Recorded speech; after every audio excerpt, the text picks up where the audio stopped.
Hi, I'm Doc Palmer. I'm the author of McGraw-Hill's Maintenance Planning and Scheduling Handbook. We've been talking about strategy and organizational clarity, where the planning part fits in, and a little bit more of the organization. We talked about the strategy of what kind of maintenance we should be doing, how planning accelerates the productivity and improves the quality. Today we want to talk about the other little parts around it, and I want to start with management. Management's job is to, in any organization, plan,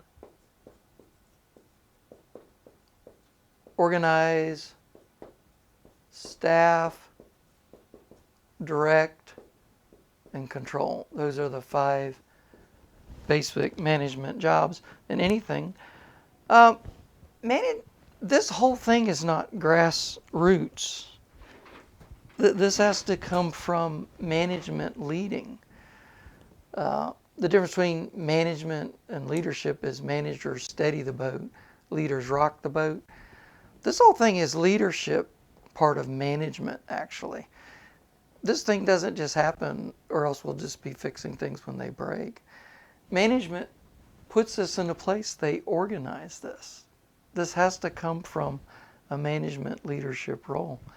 They plan to do this. They organize these different areas of what we'll be doing. And then you've got put people in place. You have to have trained operators. You have to have reliability engineers. The industry rule of thumb is 1 to 60 craftsperson for that. Predictive maintenance people. You need planners. You need people doing preventive maintenance. Do you have preventive maintenance people? And then you have to push this into place and train people. The staffing is including the training, is directing how this works together. And then the control part. Controlling to this master plan. Are we doing this? The metrics. How well are we doing? The control thing is something we're not very good at. We're good at directing. Okay, we're going to do this. Then we turn our back. And in 6 months, it's like we've never heard of it.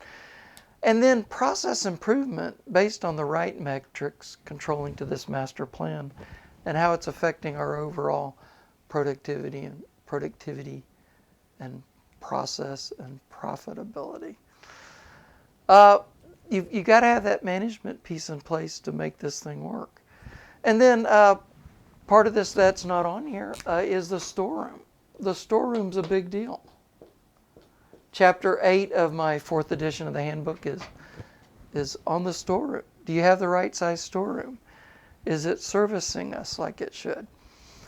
And then the purchasing department's a big deal too.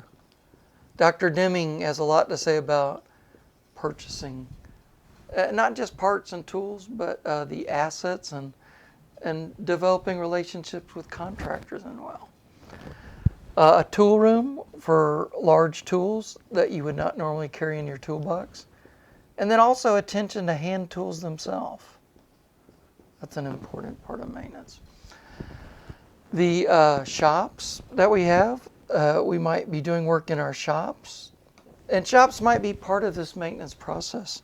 Shops are really good for levelizing your maintenance resources and affecting your availability. You can swap out a bad piece of equipment, get the line back running, and then at your leisure do a good job in your shop and stuff. So all that's part of it.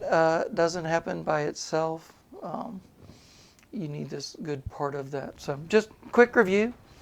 The maintenance strategy could be RCM, PM optimization, criticality analysis, bad actors analysis, or just looking at your work orders with senior people together. The preventive maintenance is the low-tech, routine servicing, checking on things, writing work orders. Predictive maintenance is the high-tech. The operators, will your operators be doing some maintenance? Depends on your culture and your technology. It also depends on, well, not depending on it, but the hallmarks of that are doesn't take any special tools and it doesn't take a lot of time. And then engineers, they are there to replace or modify inherently unreliable piece of equipment. With work orders, small projects, or larger projects that we might do if we have the productivity to drain our backlogs, or using external contractors, all these are writing work orders into the planning department. Going into execution, the weekly schedule is productivity control, giving us enough work to defeat Parkinson's law. The daily scheduling is getting the right people with your supervisors that are freed up out in the field, directing the right people to work on the right jobs at the right time. And I mentioned training there up in the staffing part. We want trained people. Planning is not a crutch for having untrained people. The planning department institutionalizes the knowledge through that Deming cycle, going back into the planning program to make better jobs over the years. So. Then today we talked about we need a good storeroom, purchasing, tool room, hand tools, and shops are a good idea. So just a little simple looking at organizational clarity there and how management should set all that up and lead that and control it to keep it from disappearing on us. So thanks for joining me again. A little short session today. I hope you enjoyed this. And hopefully next time we join, we'll look at workflow. We'll walk a work order through a process. So thanks for joining me, letting me be part of your maintenance family, and God bless.